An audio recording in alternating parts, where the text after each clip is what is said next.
Hola, buenas tardes. Bueno, bienvenidas y bienvenidos. Muchas gracias por vuestro interés. Es una alegría ver tanta gente.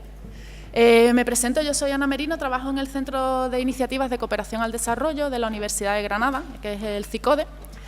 Y bueno, pues quería explicar que esta conferencia forma parte de una feria de consumo responsable y economías transformadoras que ha sido organizada por REAS Andalucía, que es la red de redes de economías alternativas y solidarias, y el CICODE. En el marco de esta feria, además de la conferencia, también han tenido lugar microcharlas y talleres en el patio de Filosofía y Letras y se han ubicado mesas informativas de diferentes entidades de economías transformadoras de Granada, donde el estudiantado ha podido compartir con el personal de las entidades. A su vez, estas ferias están marcadas en un proyecto de educación para el desarrollo financiado por la Junta de Andalucía a través de la Agencia Andaluza de Cooperación al Desarrollo, cuyas actividades, principalmente cursos, conferencias y movilidades, podéis consultar a través de la página web del CICODE.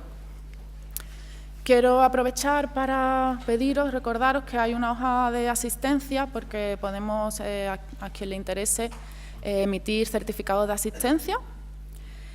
Y bueno, simplemente agradecer a la Facultad de Económicas y Empresariales y también Filosofía y Letras por habernos cedido sus espacios.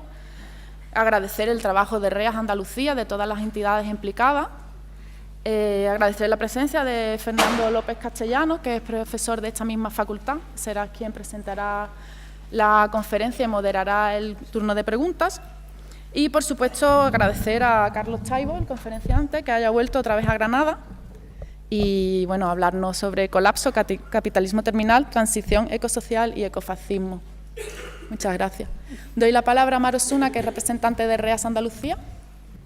Bueno, como vicepresidenta de REAS Andalucía, pues dar las gracias en primer lugar al CICODE porque hemos podido celebrar conjuntamente.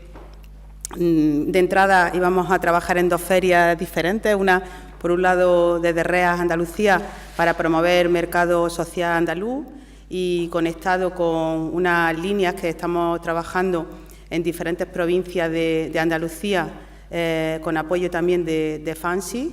Y por otro lado queríamos trabajar desde REAS Andalucía una feria en la línea de las economías transformadoras, que, como sabéis, pues no son solamente las economías sociales y solidarias y alternativas, sino que hablamos de economía del bien común, economía del bien vivir y de, bueno, economías indígenas, comunitarias y, por supuesto, los ecofeminismos. Entonces, gracias a haber celebrado esta feria, que, bueno, creo que coincidimos que ha sido un éxito porque se ha llenado de microtalleres y microcharlas de multitud de entidades que normalmente es complicado que nos juntemos en un mismo espacio, entidades de REAS, de la Red de Economía Social y Solidaria, con otras entidades afines, porque compartimos los mismos valores y los mismos principios de poner en el centro la vida, sostener la vida a los seres vivientes y al planeta, pues ha sido muy satisfactorio el que hayamos podido trabajar tantas entidades juntas aquí en la universidad y por otro lado, el objetivo que por nuestra parte también teníamos de poder interactuar y conocernos entre tantas entidades y desarrollar sinergias entre una y otra, pues se ha cumplido con creces, ¿no? Entonces, muchísimas gracias a todas las entidades que han participado, por supuesto, a CICODE y a la Universidad de Granada. Bien, buenas tardes, bienvenidos, bienvenidas a este templo, ¿no?, del saber convencional. Es para mí una satisfacción enorme, un verdadero placer presentar una voz crítica aquí, donde de alguna manera, no es que Granada sea distinta, pero coincide con el resto de las facultades del mundo occidental en presentar un saber como la verdad científica y prestarle ese saber a una corriente que políticamente ya se ha convertido en programa, que es el neoliberalismo. Bien, en ese marco, traer una voz tan crítica, tan fundamentada como la de Carlos Taibo, es un honor, es un placer y creo que es un hito histórico ya uno de los 3 o 4 hitos históricos en esta facultad.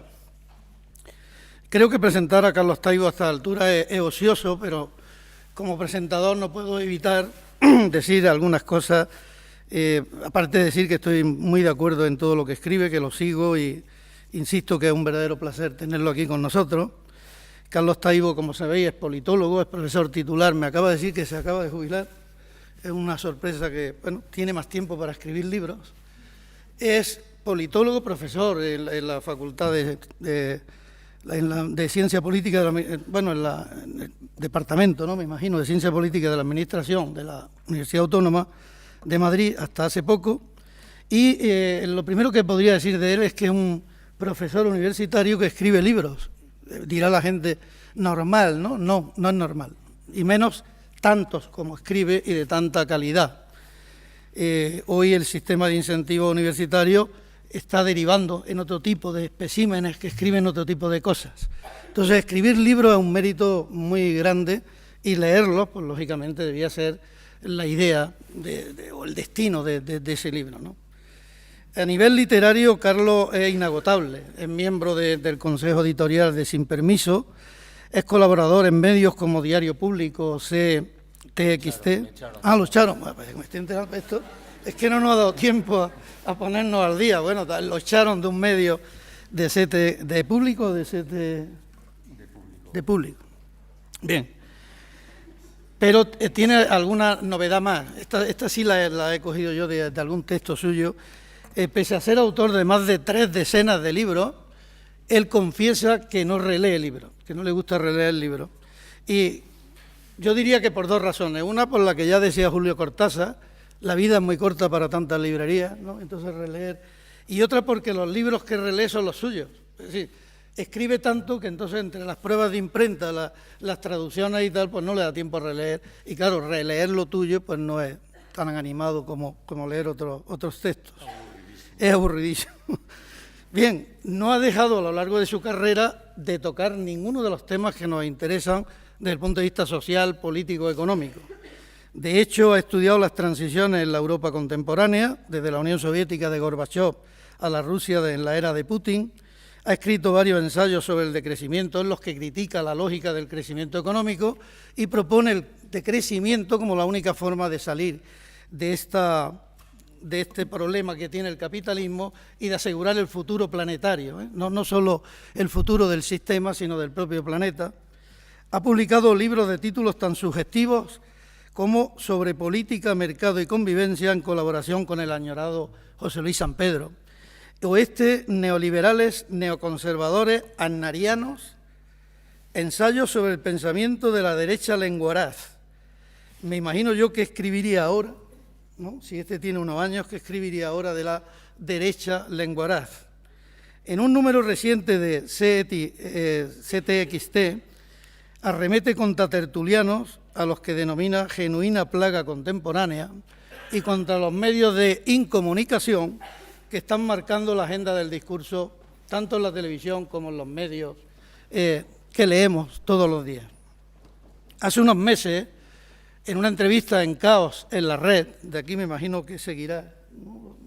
Caos en la Red, le preguntaban que qué diferencia había entre la teoría de aquella de los años 60 de los límites del crecimiento y la teoría del colapso actual.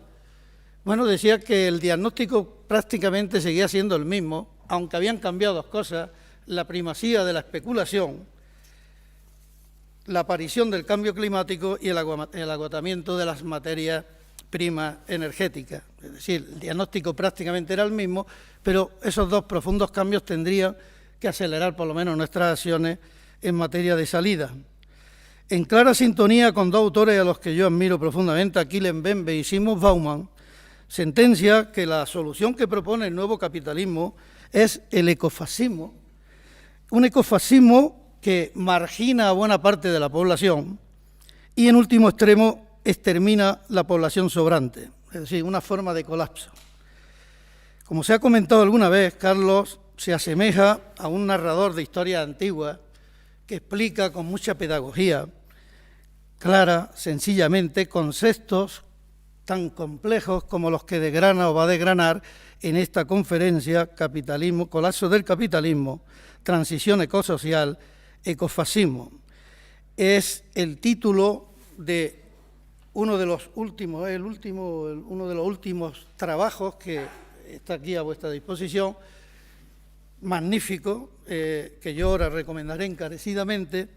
En el libro sintetiza prácticamente toda su obra, todas sus dedicaciones a toda la temática que ha venido analizando, y reivindica la autogestión, la desmercantilización, la despatriarcalización y la descolonización de nuestras sociedades. En esa apretada síntesis expone que las sociedades industriales están chocando con los límites biofísicos de la Tierra, lo que obliga a organizar la vida económica y social de otra manera. En el texto también pone de manifiesto el terrible dilema al que se enfrenta el capitalismo. Si el crecimiento se acelera, el deterioro ecológico erosiona los cimientos sobre los que se asienta la economía y la propia sociedad. Y si el crecimiento económico se ralentiza, se detiene o mengua, la devastación social se ceba en el desempleo y la pobreza. Salir de ese dilema implica cambiar de sistema, lo que implica a su vez modificar el modelo de producción y consumo y las relaciones sociales. No os perdáis, de verdad, este libro creo que va a ser historia y creo que es una buena advertencia para el futuro. Bien, tiene la palabra Carlos Taibo. Pues muchas gracias por vuestra invitación a compartir un rato en esta Facultad de Económicas Empresariales y muchas gracias a ti, Fernando, por estas palabras de presentación. Siempre que tengo que hablar del colapso que intuyo que se avecina, procuro dejar claro desde el principio que yo no estoy en condiciones de afirmar, sin margen para la duda, que se va a producir un colapso general del sistema que padecemos. Mi argumento es más prudente, se limita a señalar que ese colapso es probable, o si tengo que cargar las tintas, que es muy probable. Me parece muy significativo que muchos pronósticos relativos a la manifestación de datos poco halagüeños y que la volcaban en el año 2100 empiecen a anticiparla en el tiempo y hablen del 2060, del 2040 o del 2020 literalmente a la vuelta de la esquina. Me interesa llamaros la atención sobre el hecho de que el debate relativo a un eventual colapso del sistema no tiene ninguna presencia en nuestros medios de comunicación y tampoco la tiene, creo yo, en el discurso de nuestros responsables políticos, ni siquiera los teóricamente más abiertos y alternativos.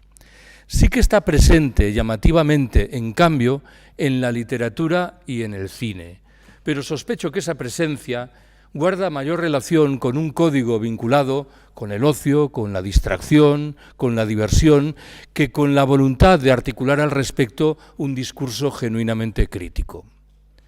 Siempre que hablo sobre el colapso, me gusta empezar rescatando dos brevísimas historias que creo tienen la virtud de situarnos en el meollo de lo que vais a escuchar a continuación.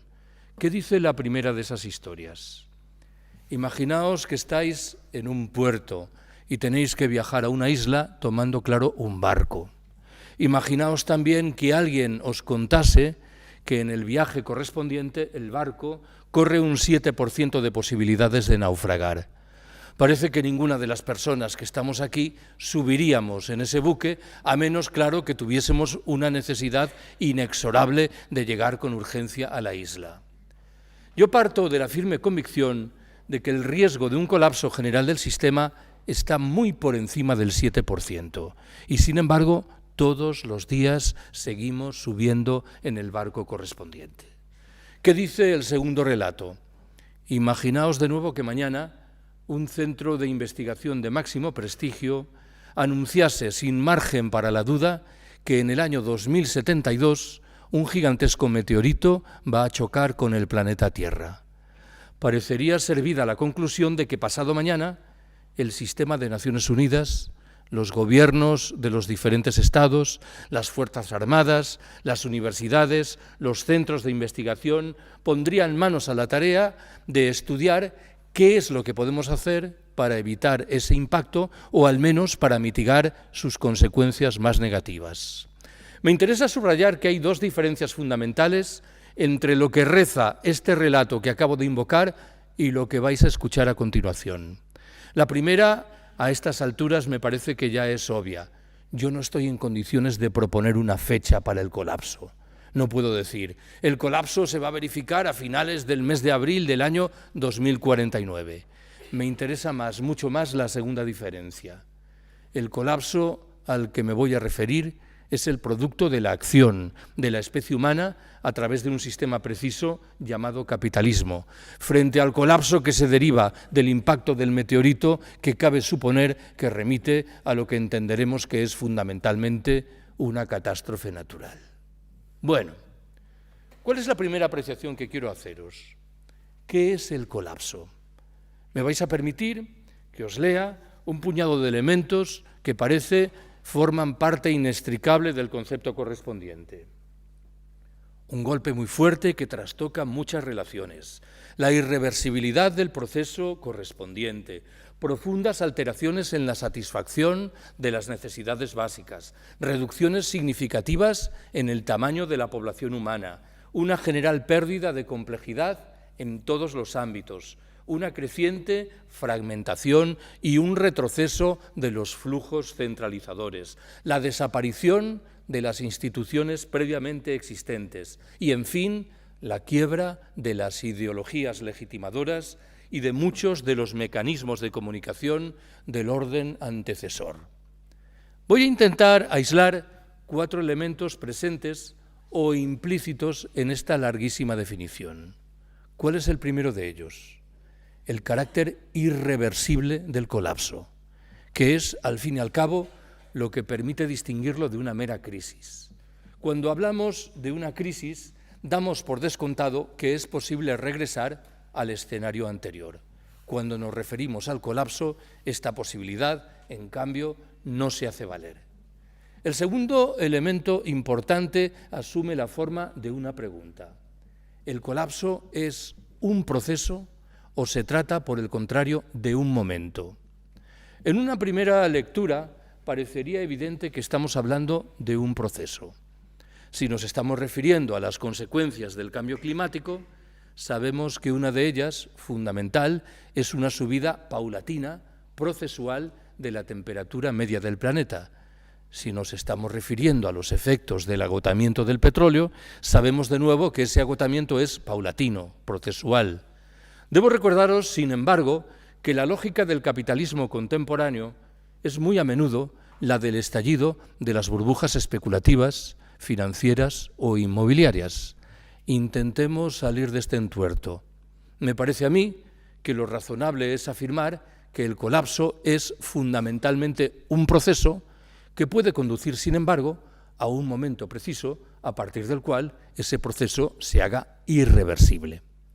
El tercer elemento importante es el relieve que corresponde atribuir al concepto de complejidad. Igual alguna de las personas que estáis aquí habéis tenido la oportunidad de leer un libro clásico, el de Jared Diamond, titulado Colapso.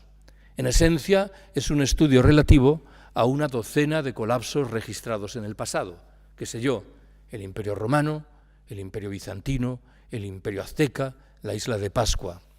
En todos esos procesos, Diamond atribuye un relieve central a la discusión sobre la complejidad, con el agregado de que solo en uno de ellos atribuye al sistema afectado capacidades reales de sortear los problemas correspondientes. Hablo del Imperio Bizantino. En esencia, la tesis principal nos dice que cuando las sociedades se van haciendo más complejas, para resolver muchos de sus problemas necesitan cantidades crecientes de energía en un momento en el que la energía llamativamente falta. Creo que esta tesis que acabo de expresar de manera muy rápida, simplificada y pedagógica está por detrás de todo lo que vais a escuchar a continuación. ¿Cuál es el cuarto y último elemento importante? Digo mal, importantísimo. La presencia de códigos valorativos tanto más delicados cuanto que no solemos ser conscientes de que están ahí. Y eso en dos terrenos diferentes. El primero me obliga a recordar que cuando publiqué ese libro, Colapso, decidí incluir, también yo, un capítulo relativo a colapsos registrados en el pasado. Escarbando en la bibliografía correspondiente, descubrí con sorpresa, y no precisamente con agrado, que la mayoría de los historiadores que habían prestado atención a esos colapsos atribuían una condición negativa a tres procesos comúnmente consecuencia del colapso y que desde mi punto de vista tienen una condición fundamentalmente saludable. ¿En qué estoy pensando? En las ganancias en materia de autonomía local, en la reruralización y en la desjerarquización de todas las relaciones. Permitidme que lo repita. A los ojos de la mayoría de los historiadores del sistema, estos tres procesos tenían un carácter negativo cuando, desde mi punto de vista, son fundamentalmente saludables.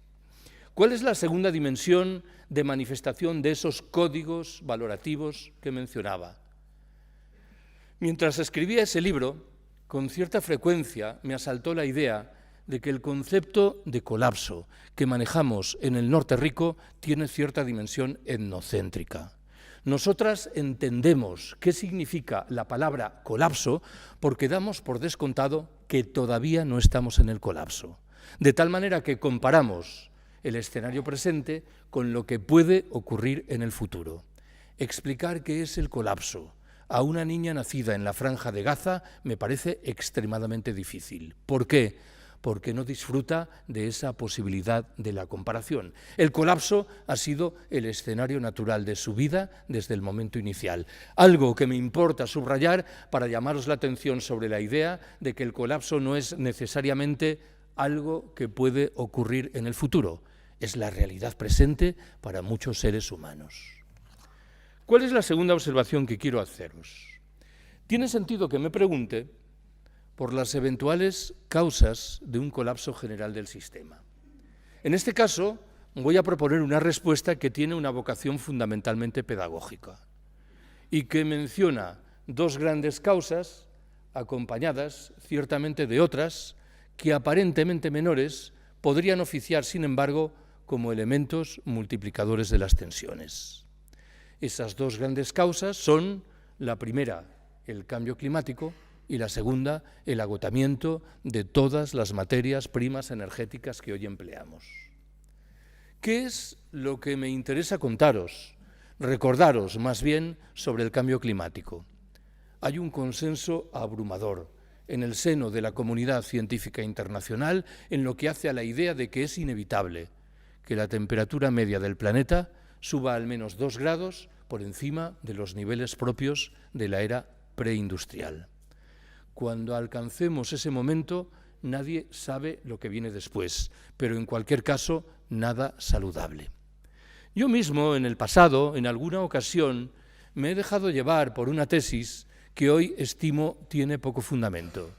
En alguna ocasión dije, si mañana los gobiernos de los 200 estados existentes en el planeta se pusiesen de acuerdo y decidiesen reducir rápidamente a la nada las emisiones de CO2, podríamos esquivar las consecuencias más dramáticas del cambio climático y probablemente el propio colapso.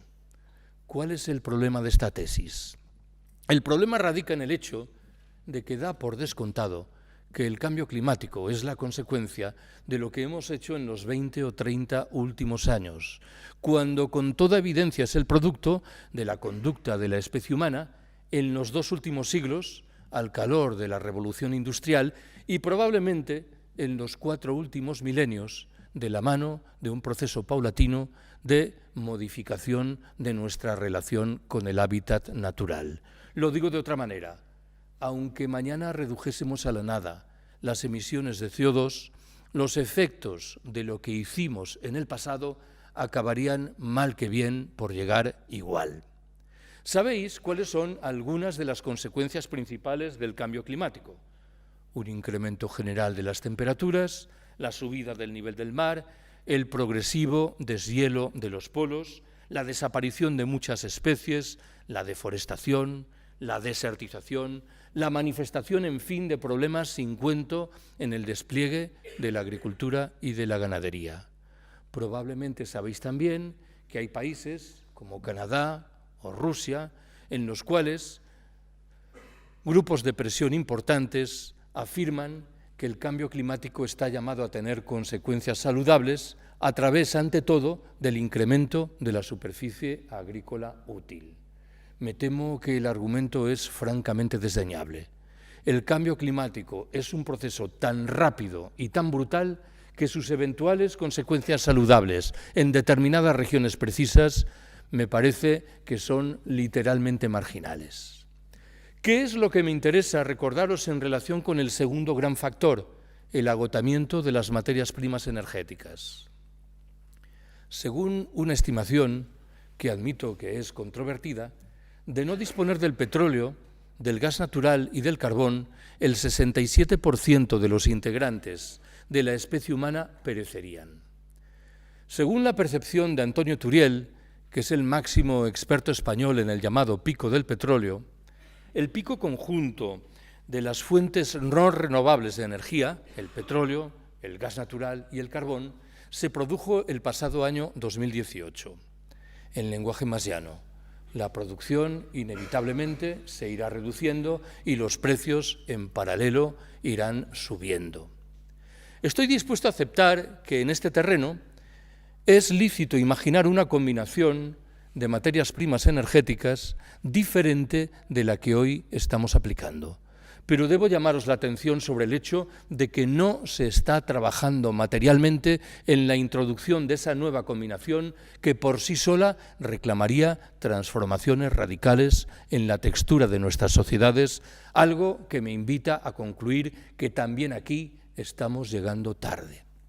Recordaréis que hace unos minutos señalé que junto a estos dos factores principales había otros que describí como secundarios, no sin sugerir que podían oficiar, sin embargo, como multiplicadores de las tensiones.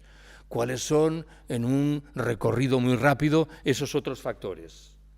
La crisis demográfica, que castiga en singular a determinadas regiones del planeta.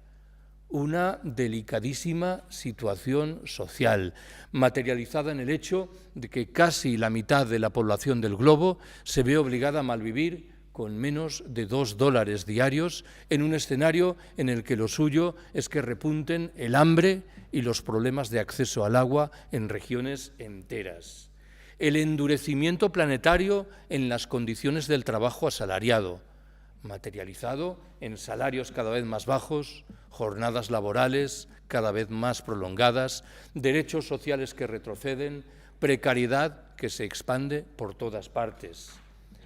En la extensión de las enfermedades, en forma de epidemias y de pandemias de difusión más fácil y rápida, de multiplicación de los cánceres y de las dolencias cardiovasculares o de extensión de la malaria, en un escenario invivible para las mujeres, que anuncia la ratificación de muchas de las reglas del juego propias de la sociedad patriarcal, en el efecto multiplicador de la crisis financiera, en forma de caotización, inestabilidad, pérdida de confianza e incertidumbre, en la proliferación de violencias varias, entre las cuales a buen seguro se contará la que asumirá la forma de genuinas guerras de rapiña asestadas por las grandes potencias del norte en busca de las materias primas que les faltan. O, en fin, y volveré sobre esto, en la idolatrización que siguen mereciendo la tecnología y el crecimiento económico. ¿Cuál es la tercera de mis observaciones? Tiene sentido que me pregunte por los rasgos propios de la sociedad que emergerá después del colapso, de la sociedad poscolapsista. Bien podéis intuir que responder a esta pregunta reclama dosis muy notables de especulación.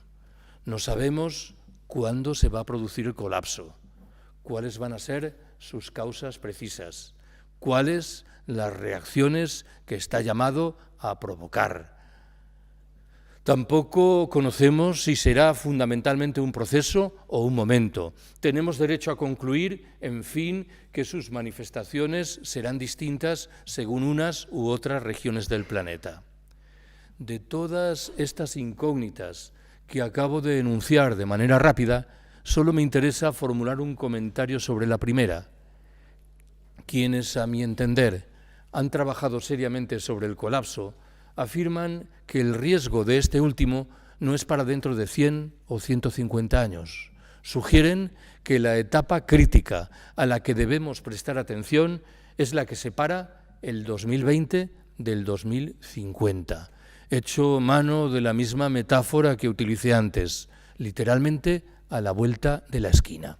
Aún con todas estas cautelas, repito, ¿cuáles son los rasgos previsibles de la sociedad poscolapsista? El primero, y fundamental, es una reducción dramática de la oferta de energía, que dará al traste con la civilización del automóvil, tal y como hoy la conocemos, y también con el comercio internacional.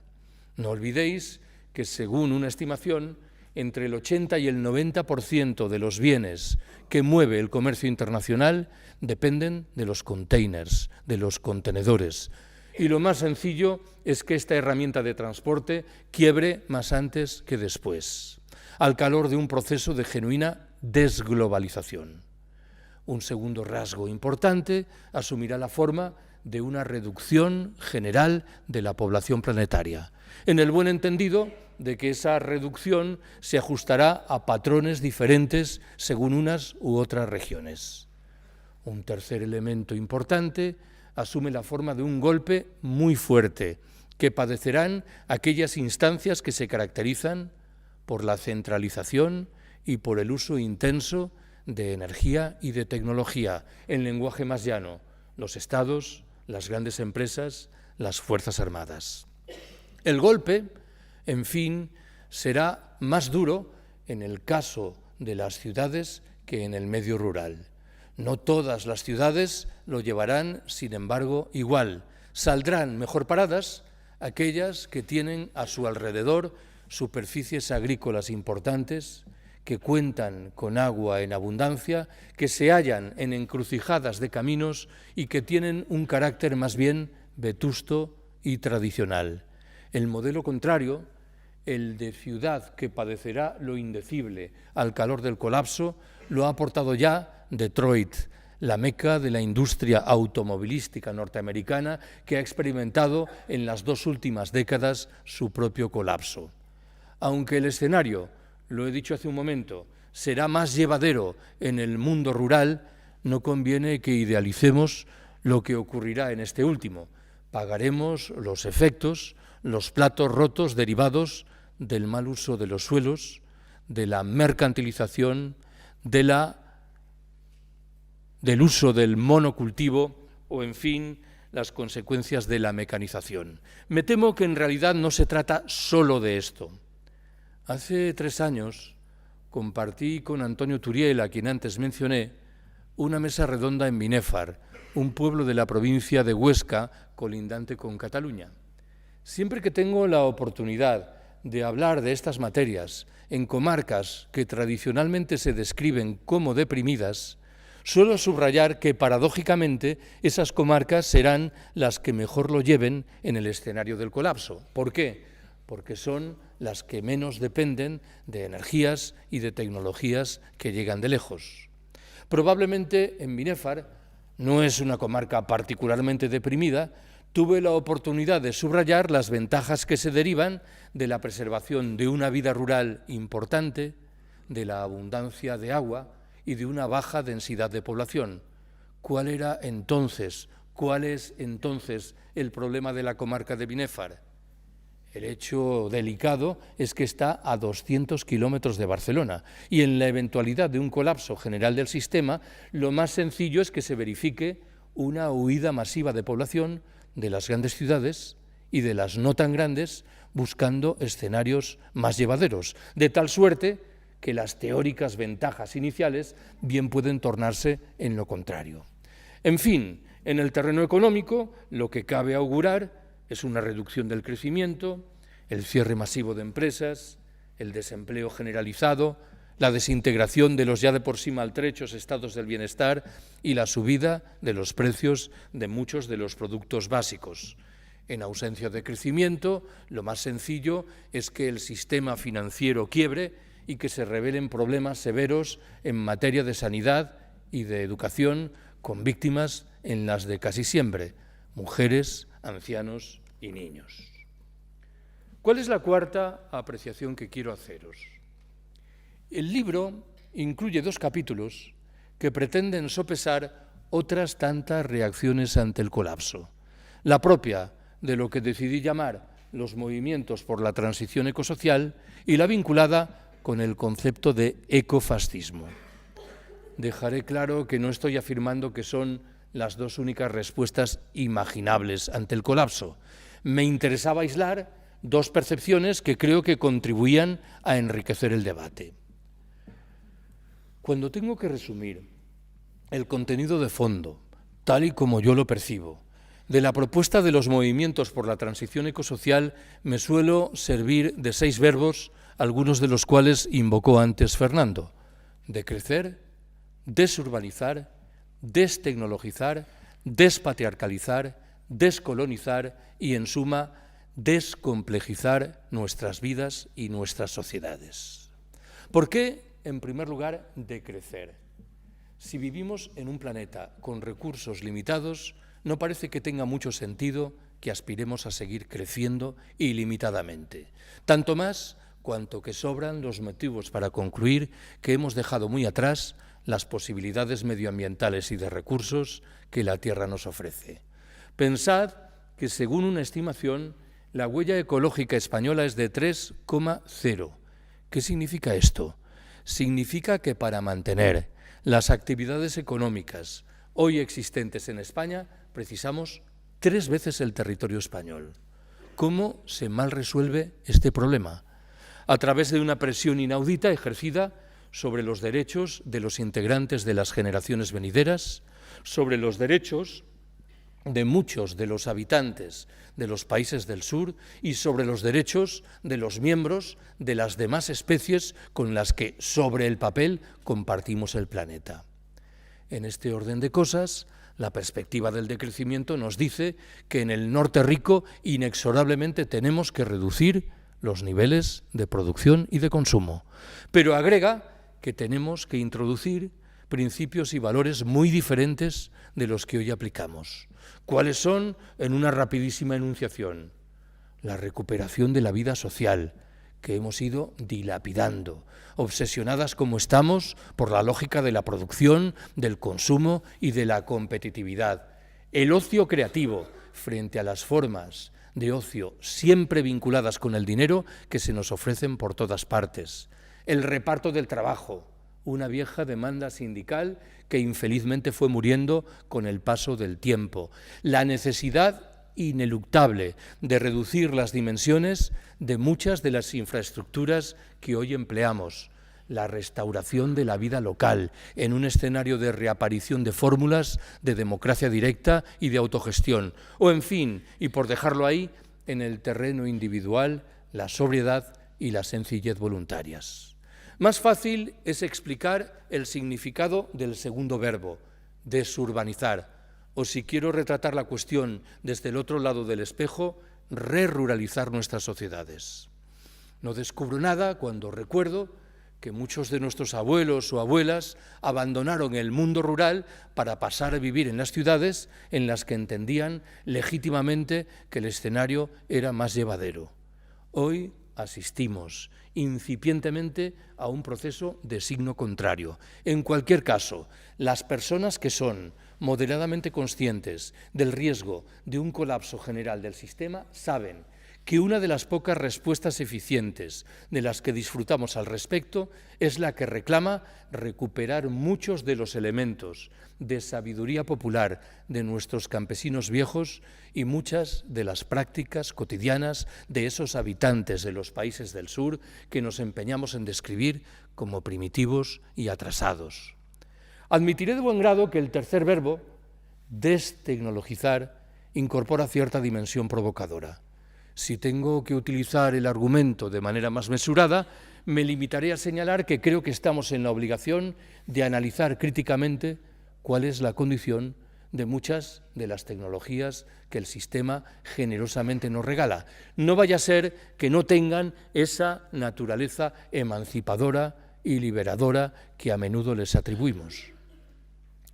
John Searson es el principal teórico de lo que se llama el anarcoprimitivismo.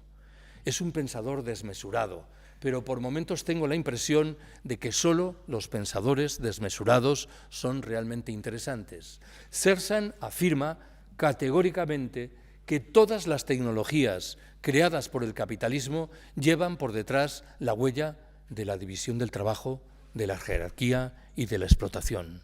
Es un argumento serio al que conviene prestar atención. Repito que yo no voy tan lejos. Me limito a exhortar, a analizar críticamente la condición de las tecnologías que nos regalan. He hablado en un cuarto escalón de la urgencia de despatriarcalizar nuestras sociedades. Dentro de unos minutos voy a defender la construcción de espacios autónomos, autogestionados, desmercantilizados y despatriarcalizados. Esos espacios existen ya y en muchos casos han progresado, en efecto, en el terreno de la autogestión y de la desmercantilización, cuando conservan incólumes, en cambio, la mayoría de las reglas del juego propias de la sociedad patriarcal. Según una estimación, el 70% de los pobres y el 78% de los analfabetos existentes en el planeta son mujeres. Siempre digo lo mismo. Me parecen porcentajes muy llamativos.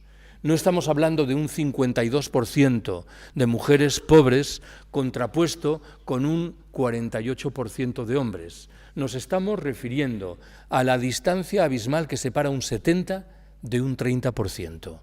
Según otra estimación, que admito que es de nuevo controvertida, las mujeres realizan el 67% del trabajo cuando reciben a cambio el 10% de la renta. Me temo que en estas condiciones afirmar, como tantas veces se hace, que los problemas atávicos de marginación simbólica y material de las mujeres se hallan en afortunada vía de resolución es literalmente darle la espalda a la realidad. El quinto de los verbos que invoqué es el verbo descolonizar. Tenéis también ahí alguna copia de un libro que publiqué el año pasado con el título Anarquistas de Ultramar.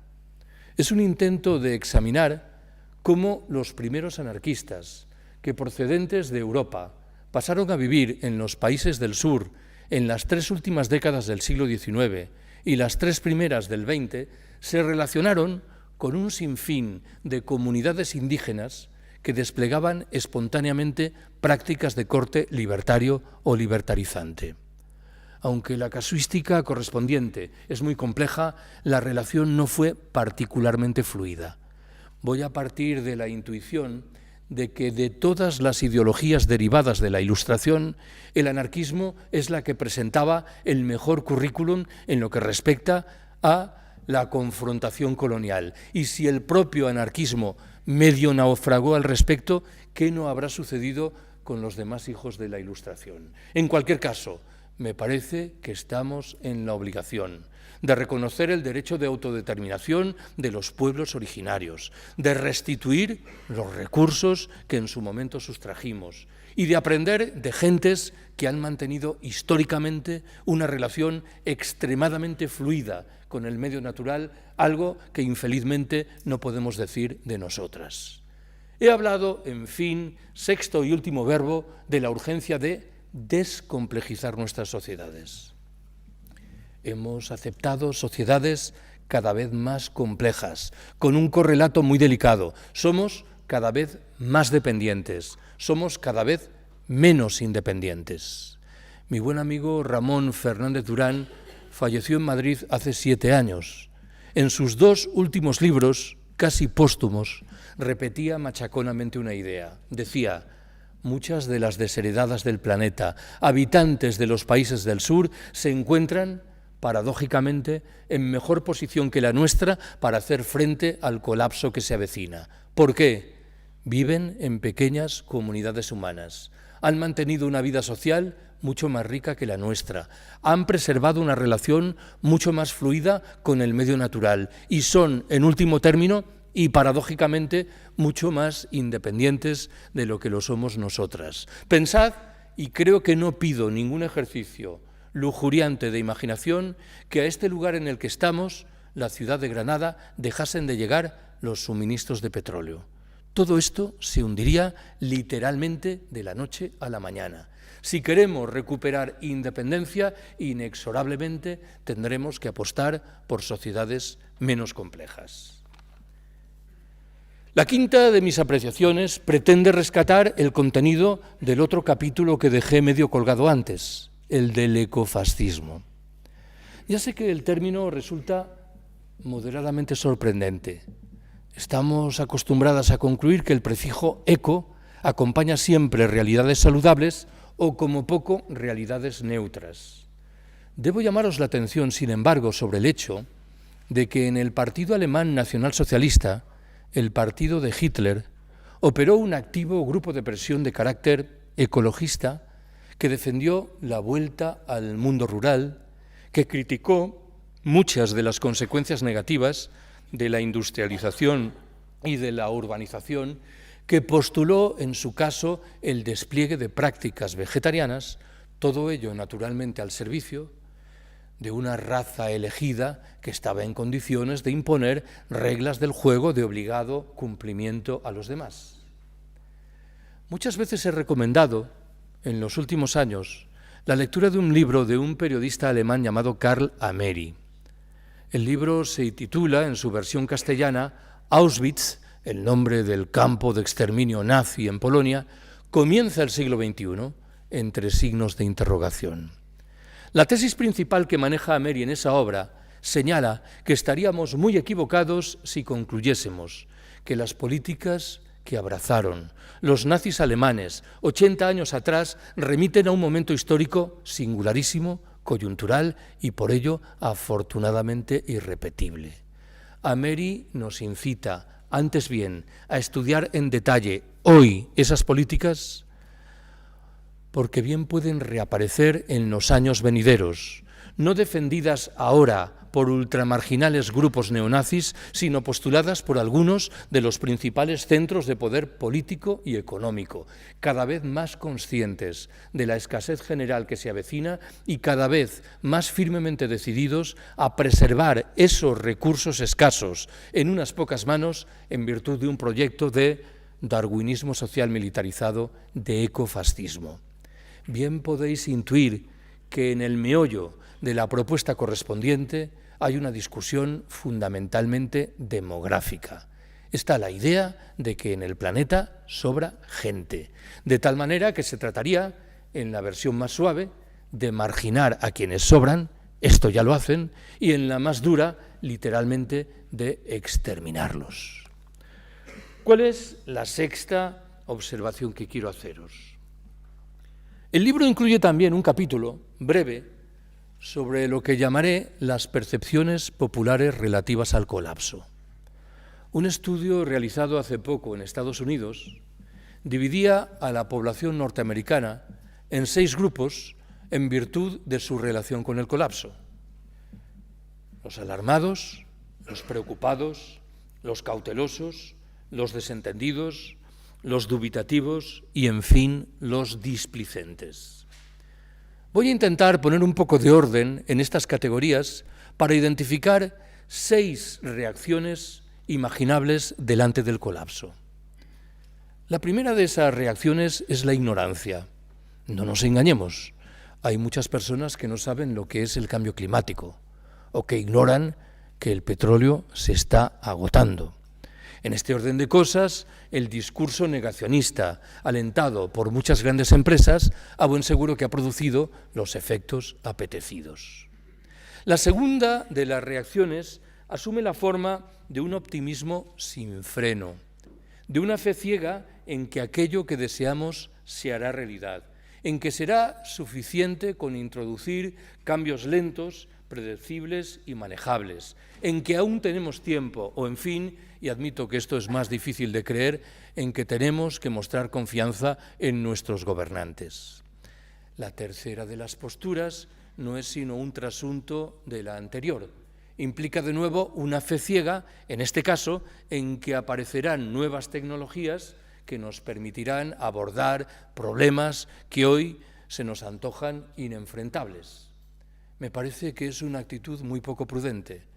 Y si no aparecen esas tecnologías, ¿qué haremos?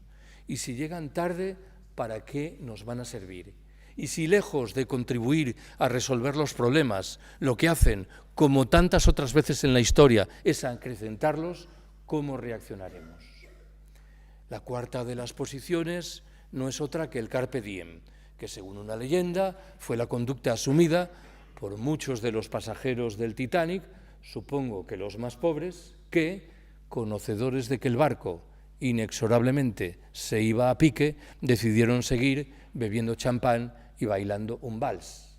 En esencia, el carpe diem nos dice que solo debe interesarnos lo que tenemos más cerca en el tiempo y en el espacio.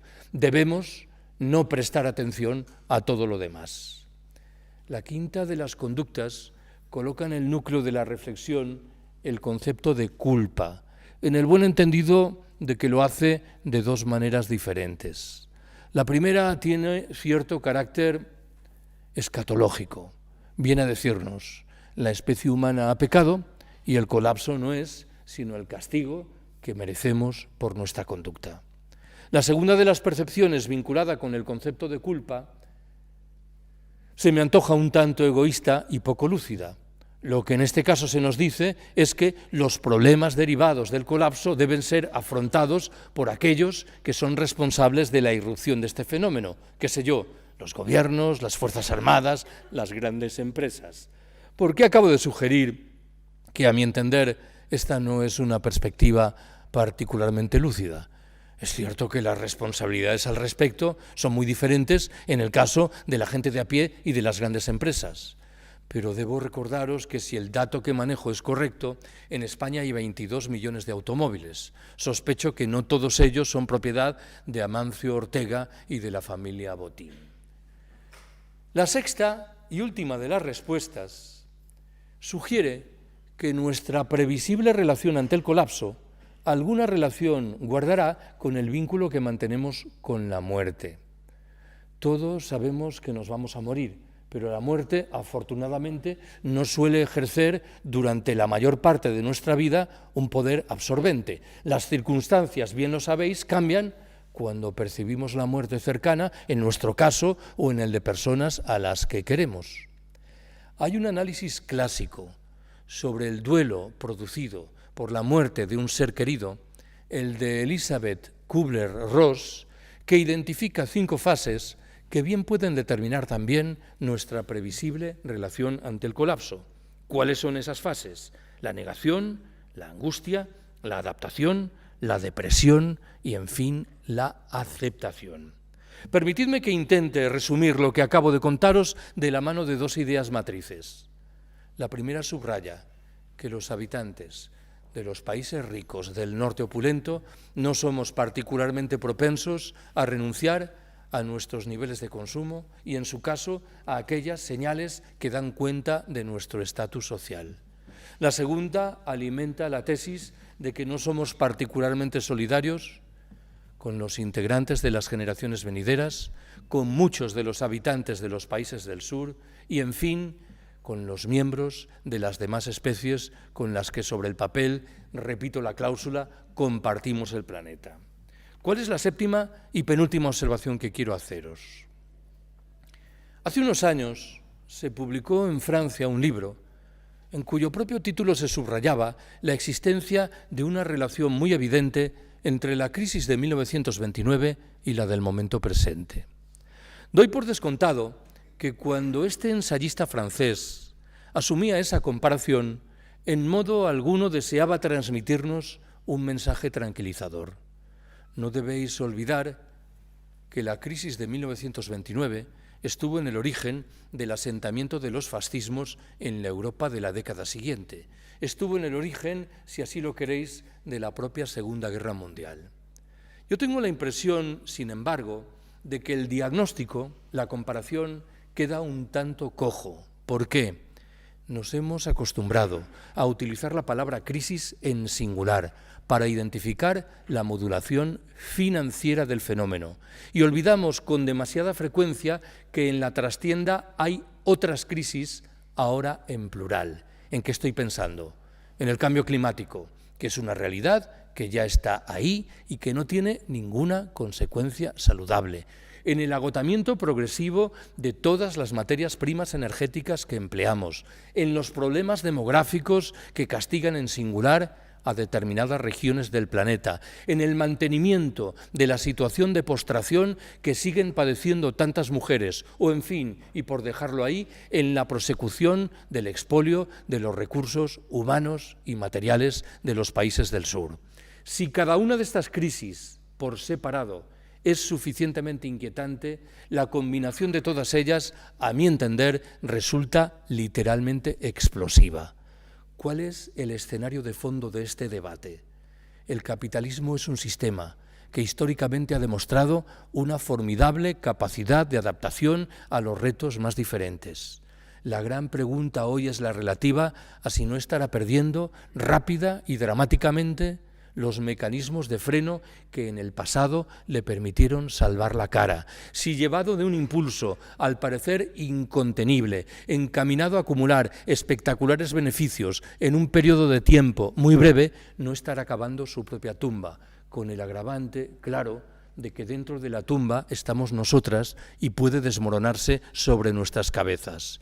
Lo digo de una manera más. Uno puede y debe criticar agriamente al capitalismo por entender que ha sido de siempre un sistema injusto, excluyente y explotador. Pero convengamos en que al mismo tiempo ha sido un sistema razonablemente eficiente. ¿En qué sentido? En el sentido de que ha permitido garantizar que la mayoría de los empresarios obtuviesen los beneficios que deseaban alcanzar. Hoy ni siquiera esto es evidente. Estos neoliberales, o muchos de ellos, que han rechazado orgullosamente todo tipo de intervención de los poderes públicos en la economía en las 3 últimas décadas, ¿qué es lo primero que han hecho cuando las cosas han venido mal dadas? Utilizar el teléfono para demandar las ayudas preceptivas de ministerios, consejerías o ayuntamientos. ¿Qué mejor indicador de pérdida de eficiencia básica? La propia imprevisión con la que el capitalismo obsequia, proyecto ecofascista al margen, a la crisis ecológica, me parece que nos emplaza delante de la conclusión de que el sistema se adentra a marchas forzadas en una etapa de corrosión terminal.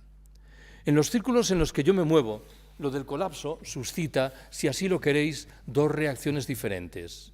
La primera es crudamente realista y nos dice que no nos queda más remedio que aguardar a que llegue el momento del colapso. ¿Por qué? Porque será la única fórmula que permita que la mayoría de las personas con las que convivimos tome nota de sus obligaciones. Este primer horizonte es, sí, crudamente realista, pero por un lado tiene un alarmante proyecto desmovilizador y por el otro parece ignorar que el colapso, por definición, se traducirá en una multiplicación espectacular de los problemas y en una reducción paralela de la posibilidad de afrontarlos. La segunda de las respuestas exhibe una condición voluntarista, en la medida en que disfruta de un apoyo social muy limitado. Nos dice que tenemos que salir con urgencia del capitalismo y que lo que hoy está al alcance de nuestra mano, permitidme que subraye esta cláusula, no es estrictamente mi proyecto, es lo que creo que está hoy al alcance de nuestra mano, es abrir espacios autónomos, autogestionados, desmercantilizados y ojalá también despatriarcalizados. Dije antes que esos espacios existen ya. Estoy pensando en lo que suponen muchos grupos de consumo, algunas ecoaldeas, las cooperativas integrales, las formas de banca ética y social que han ido germinando o el incipiente movimiento de trabajadores que en régimen autogestionario cooperativo se han hecho con el control de empresas que estaban al borde del cierre. Yo tengo buena relación personal y muchas disensiones con algunos de nuestros economistas socialdemócratas más conocidos, que siguen empeñados en convencerme de que la máxima urgencia es, qué sé yo, y por ejemplo, construir una banca pública. estoy obligado a formular al respecto una pregunta insidiosa. ¿Cuánto tiempo nos queda? Si el diagnóstico que he invocado antes, ese que identifica una etapa crítica que separa el 2020 del 2050, es certero, está servida la conclusión de que estamos en la obligación de modificar rápida y drásticamente las reglas del juego imperantes en nuestras sociedades. Esos espacios autónomos que acabo de defender, desde mi punto de vista, solo alcanzarán sentido pleno si se confederan entre sí y si acrecientan su dimensión de confrontación con el capital y con el Estado, en el buen entendido de que, de nuevo, hay diferencias de opinión en lo que respecta a para qué van a servir. Hay quienes responden diciendo, nos servirán para esquivar el colapso. Y hay quienes, probablemente más lúcidas, replican, nos servirán como escuelas para movernos en el momento, en el escenario posterior al colapso. ¿Cuál es la octava y última de mis observaciones en forma de 4 rápidas conclusiones? ¿Qué dice la primera? Si alguien me preguntase si vamos a ser capaces de esquivar el colapso, responderé que en mi intuición la respuesta es no. Lo que está al alcance de nuestra mano es mitigar algunas de sus consecuencias más negativas y postergar un poco en el tiempo su manifestación, aunque no sé si esto último es una ventaja o un inconveniente. Hay un libro de un norteamericano, John Michael Greer, de título moderadamente humorístico, que creo que conviene que rescate. Dice el título, colapse ahora y evite aglomeraciones. Igual, buscar el horizonte del colapso, ya que este último se va a producir, no deja de ser una recomendación sugerente e interesante. ¿Cuál es la segunda de las conclusiones? Estoy obligado a identificar una habilidad ingente del sistema que padecemos, la de conseguir que no nos hagamos las preguntas realmente importantes. Propongo un ejemplo de lo que quiero decir. El discurso dominante afirma que debemos buscar nuevas fuentes de energía que nos permitan mantener esto que hemos alcanzado y, en su caso, acrecentarlo. ¿Cuál es la pregunta principal que consiguen que no nos hagamos? ¿Realmente nos interesa mantener esto que hemos alcanzado? ¿O obtendríamos provechos ingentes derivados de prescindir de muchos de sus elementos? Imaginaos que mañana el presidente de la Federación Rusa, el señor Putin, una suerte de Che Guevara del siglo XXI a los ojos de algunas mentes esclarecidas, afirmase que su país ha descubierto en las aguas del Océano Glacial Ártico una gigantesca bolsa de hidrocarburos llamada a permitir que el consumo planetario de energía se mantenga conforme a los niveles actuales durante una década más. ¿Alguien piensa en serio que aprovecharíamos esos 10 años para repensar críticamente la sinrazón de nuestras sociedades? Doy por descontado que dentro de una década tendríamos que afrontar los problemas en términos muy similares a los que nos vemos en la obligación de aplicar hoy. ¿Cuál es la tercera de las conclusiones que anunciaba? Tengo la impresión de que en los años venideros van a ser muchos, muchísimos los procesos que van a experimentar una formidable aceleración. De tal manera que muchos de los conceptos de los que nos hemos servido durante décadas y que mal que bien nos otorgaban certezas, van a dejar de sernos útiles. Permitidme que al respecto rescate una anécdota que tuve muy presente 2 décadas atrás, pero que después, por razones que desconozco, se desvaneció de mi cabeza.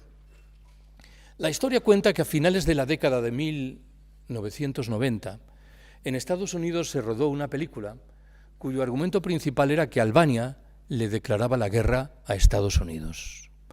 En una tertulia de intelectuales en Francia, en la que había un albanés, procedieron a discutir si esa película se podía proyectar en Albania o, por el contrario, hería sentimientos nacionales profundos. Unos pensaban lo primero, los otros defendían lo segundo. Lo cierto es que el albanés estaba callado.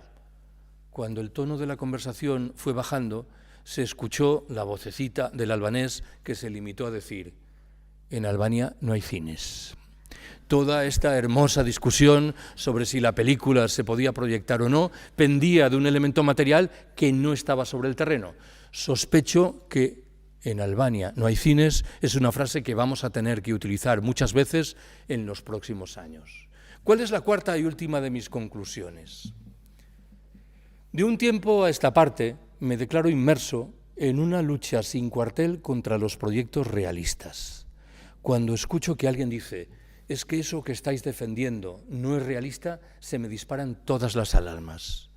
No hay, a mi entender, mejor ejemplo de las miserias del realismo que la transición política española, materializada en dos grandes partidos que se han turnado en el gobierno y han hecho fundamentalmente lo mismo, en dos cúpulas sindicales que infelizmente no se oponen a nada y en una plétora de medios de comunicación que repiten monocordes las mismas monsergas y manipulaciones.